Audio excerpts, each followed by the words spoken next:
আজকে আবার চলে যেতে হয়েছিল ডাক্তারবাবুর কাছে। আজকে আর মিষ্টি মাম্মামের জন্য যেতে হয়নি। আজকে গিয়েছিলাম আমার আদি সোনার জন্য। তোমরা তো জানোই বাড়ির তিনজনে আমরা কি পরিমাণ জ্বরে ভুগলাম। জ্বরটা সেরে যাওয়ার পরে তিনজনেরই প্রচণ্ড ঠান্ডা। তো আদি সোনা একদমই ছোট, সেই কারণে আদি সোনাকে নিয়ে কোনো রকম আর রিস্ক নিলাম না। একদম ডাক্তারবাবুকে দেখিয়ে তারপরে মিষ্টি সোনা আর আদি সোনাকে নিয়ে চলে গিয়েছিলাম এই ভুট্টার দোকানে। তারপরে মিষ্টি মাম্মামের জন্য একটা সুইট কর্ন অর্ডার করেছিলাম।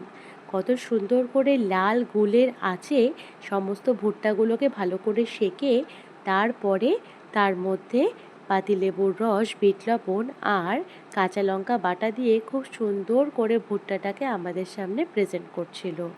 আর লাস্টে কিন্তু ভুট্টার যে খোসাটা ছিল সেটা দিয়ে ভুট্টাগুলোকে সুন্দর করে র্যাপ করে তারপরে ভুট্টা আমাদের হাতে তুলে দিয়েছিল।